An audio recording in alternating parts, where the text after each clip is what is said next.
Welcome to the Come Up Starter Kit, guys. My name is Shankar and I have a wonderful guest with me today, Holly Clintworth, who is the Managing Director of Bass Flinders. Thank you, Holly. Welcome. Thank you. Now, what is Bass Flinders?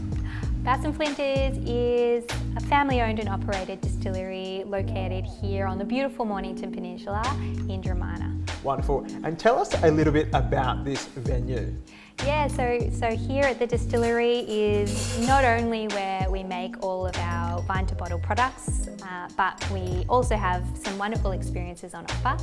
So you can book in for either a gin masterclass or a spiced brandy masterclass where you get to try all the different flavours and aromas and choose your favourite, blend that into your own bespoke bottle of gin or brandy and walk away with your own bottle. We also do taste and tours where you can book in and we take you for a tour out the back where the production site is and you can see where all the magic happens. Otherwise, you can just book a table, come in here, enjoy a cocktail made by our wonderful venue manager Evan, or you can try some of our beautiful food, locally sourced cheeses, food platters. We also do gin paddles where you can try a series of different gins side by side, have a bit of a play with the tonic and the garnish and see what your favourite gin is. Wonderful. And Evan's teeing up something special right about now. Couple of cocktails for you. Beautiful. Perfect. Thank you. Cheers. Cheers. If you could give us a bit of history about Bass Flinders, that would be lovely. Absolutely. So Bass Flinders was founded in 2009, so over 10 years ago now. We've been around for a fair while. Yeah. Started by my father and his business partner at the time, and at the time we were very much inspired by our region on the Mornington Peninsula and by our surroundings, and knowing that the peninsula is a wine producing region, we were quite surprised that there was no distilleries on the Mornington Peninsula at all when we set up. And we were very much inspired by the likes of what they do over in Europe. So wherever there's a fruit-bearing region or wine-producing region, often there's a small distillery that pops up to utilise the leftover produce and turn that into a local spirit. And there was no one else at the time doing that. And so we saw it as a bit of a challenge. We saw it as a challenge to create a grape-based distillery celebrating wine on the Mornington Peninsula. And we were very much also inspired by the fine brandies of France, so the likes of Cognac and Armagnac and Calvados. We very much wanted to produce fine brandies, grape-based brandies. And at the time, it was very, very rare for distilleries to distill wine and turn that into spirit, let alone do that on the Mornington Peninsula. So it was very much a big challenge for us. We started out in the back of a winery tin shed, just 10 minutes down the road from where we are now. We started out in Red Hill, and we started out with our 300 litre alembic pot still. So very, very small production. We're still using the same pot still here. And it wasn't until the end of 2018 that we actually relocated from Red Hill 10 minutes down the road to the Dramana Industrial Estate, which is where we are today. And we basically outgrew our space, and as gin and brandy and liqueurs became more and more popular over the years, and we had more and more support locally and further away from home, we needed a bigger space. Yeah. And what is your role here today? Because you're Managing Director and also Head Distillery. Yeah, so exactly right. So I stepped into the business to take the business over from my father in 2016, and we had a really strong succession plan in place whereby my father was to train me up in all things distillation as well as running our small family business. And it was a really steep learning curve for me. My background was in marketing and in business, but definitely not in distillation. Right. But you know, I guess it just goes to show that it doesn't matter what background you come from. If you've got the desire to learn and the willingness to learn. You know, you can make it happen. So I was really lucky to work side by side with my father and have him as my mentor. And you know, the benefits of working in a small family business is that I could call my father any time of the day or night, ask him any questions I needed to, and that enabled me to learn the ropes really quickly. So my role here is very much a bit of everything. I very much oversee the business, the day-to-day operations, look after the new product developments, create the new products, and also manage the barrel maturation and the brandy as well. Okay, and how big is the team here today? Today, the team has grown from when I first started. It was literally just me and my father, and some weekend staff to help us serve drinks and cocktails at the bar. Today, we are a team of 15. Wow. And yeah, we've got a wonderful team here. And so we're constantly growing and we're constantly evolving, and it's very much, you know, there's a lot of opportunity still. I think, interestingly, in Australia, 20 years ago there was only 30 distilleries, and today there's over 300 distilleries and growing, and there is upwards of 600 gins on the market. There's a lot of growth in the Australian craft spirits industry, but there's also still a lot of opportunity. So in Australia, there's still less than 1% of total spirits consumed that is Australian craft spirits.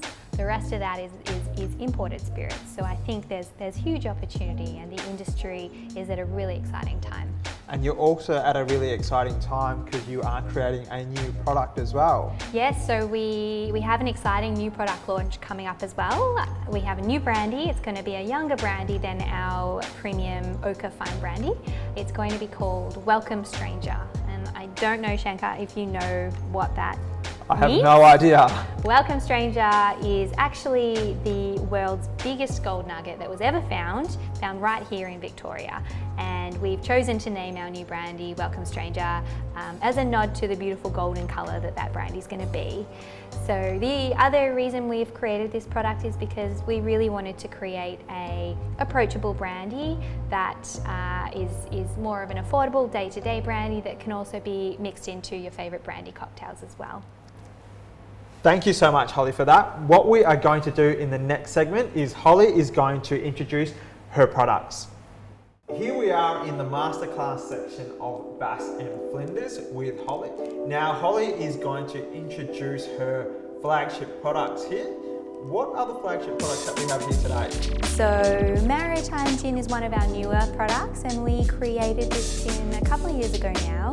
We were really very much inspired by our location here on the peninsula. So this gin we made to basically celebrate the vineyards, the ocean and the bush, which very much reflects the makeup of the peninsula. So as far as ocean flavours go, we've locally foraged samphire, kelp and saltbush. That gives a beautiful kind of salty lick to this gin. As far as bush flavours go, we use native botanicals of wattle seed and strawberry gum. And then as far as the vines go, we actually distilled vine leaves, which adds a really subtle spiciness to the gin. And also obviously it's using our Great Bay spirit as well. So perfect. When you are creating a product from conception and then to actually production, how long does that take? As far as coming up with the concept goes, you know, it can be a really nice idea of celebrating your local region through to the Angry Ant Gin, which actually celebrates another part of Australia over in WA, a place called William Station. So, you know, as far as coming up with an idea goes, it can be something that you've got in your head, and you just need to explore all the different flavours and aromas that you'd like to play with and choose the ones that are going to work the best as far as flavour profile goes. And then as far as the distillation process goes, you know, we work on a 300 litre pot still, and each batch takes about 8 to 10 hours. And then once that spirit's come off the still, you know, it's pretty much ready to go. As soon as you add water to bring the alcohol content back down to 40%, you've got a gin. And you guys are a single distillery here. What does that mean?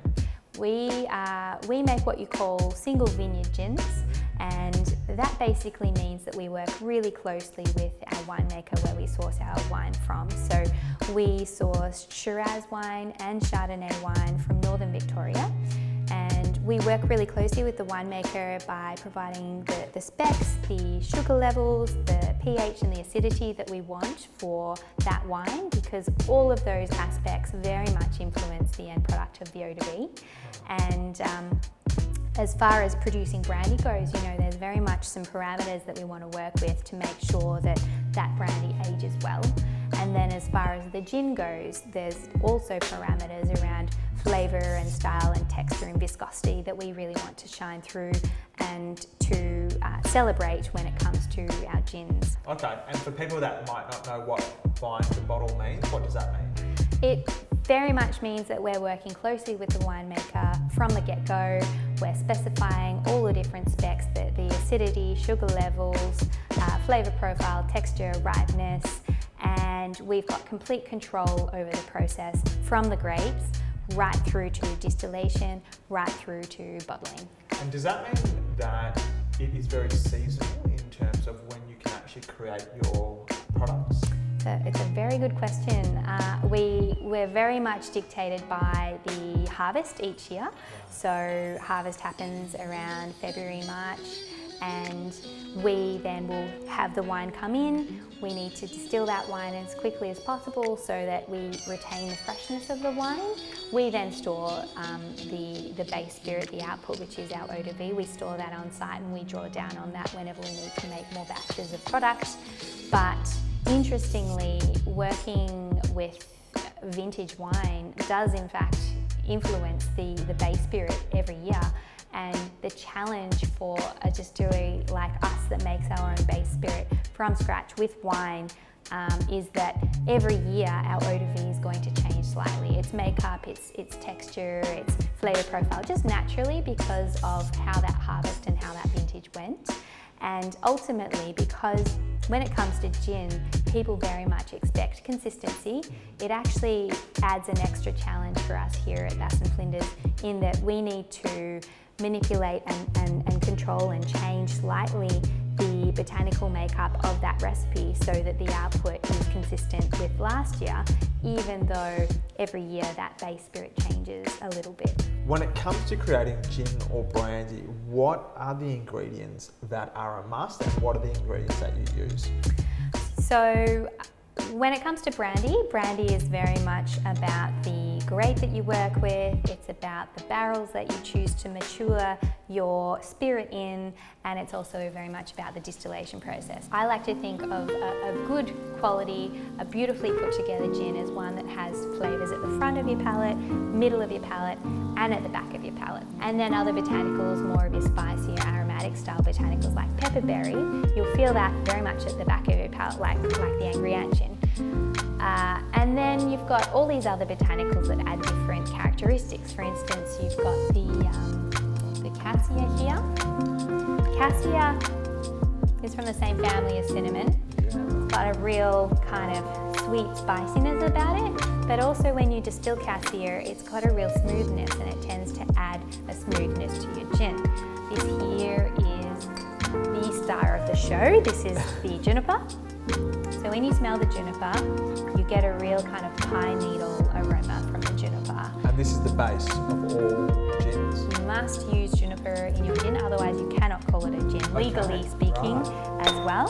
And the juniper, when you smell that, that's that real familiar aroma that you smell in a lot of particularly London dry style gins. Okay. So London dry style gins tend to have a really high proportion of juniper in their botanical makeup, and that's what makes them quite dry.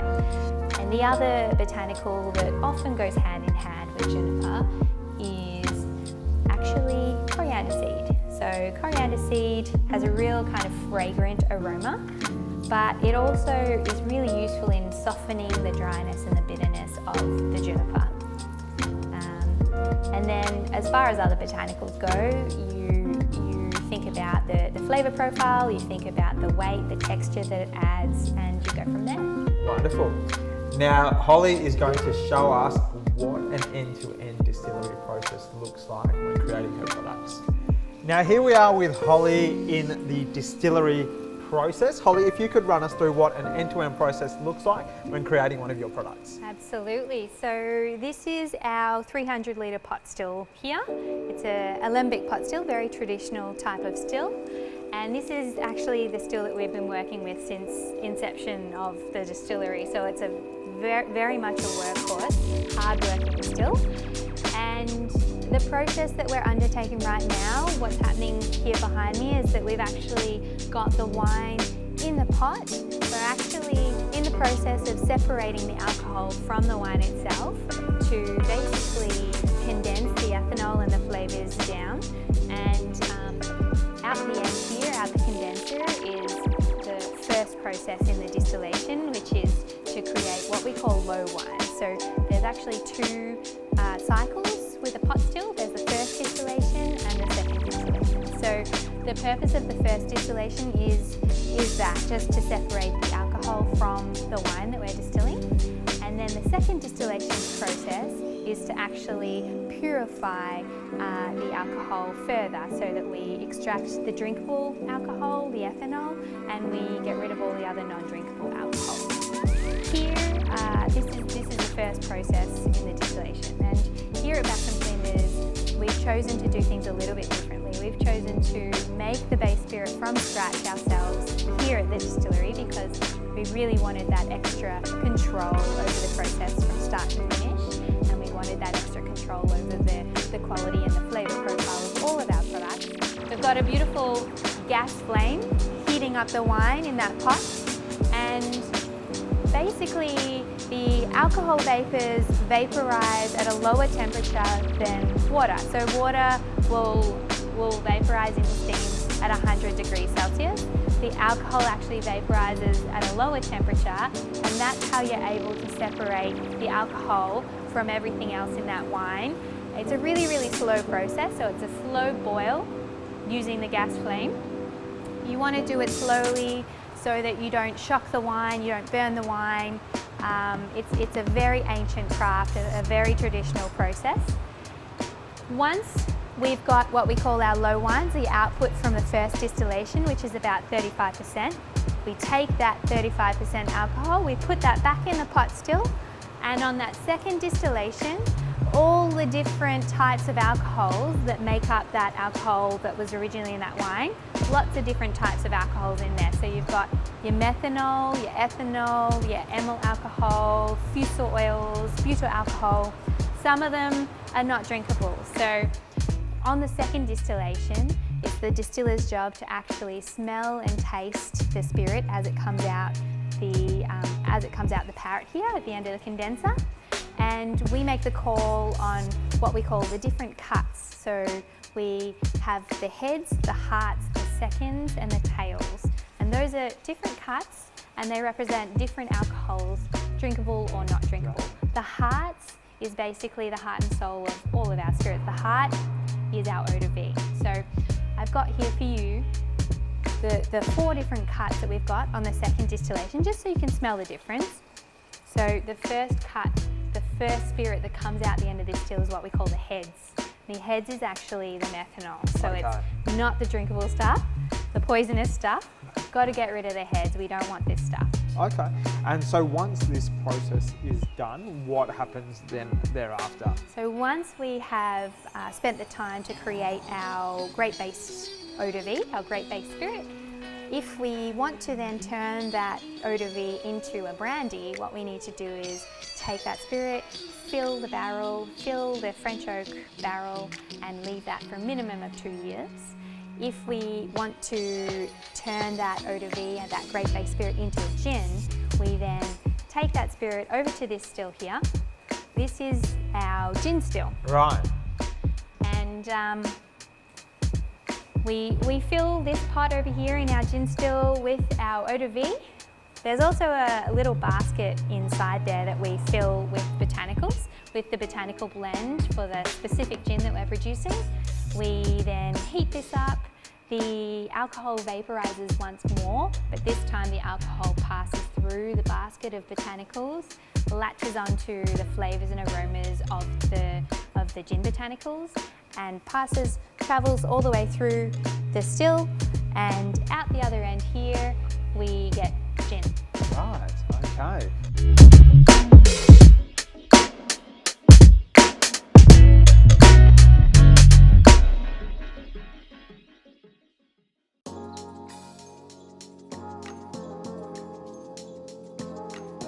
My name's Holly Clintworth and I'm the Managing Director and Head Distiller here at Bass Flinders Distillery, and these are my top 3 tips. So firstly, you want to have a unique product. In Australia 10 years ago there was only about 30 distilleries. Today there's over 300 distilleries, and on the market at the moment there's well over 600 different gins. So if you want to create a gin, you need to create a product that's going to stand out on shelf, that's going to have a unique flavour profile, and that is a little bit different. My second tip is you want to have a genuine story to tell. So these days we're finding that more and more people not only want to understand the quality of the product that they're drinking, but they also want to know the inspiration behind the product, the ethos behind the distillery, and what makes the distillery tick.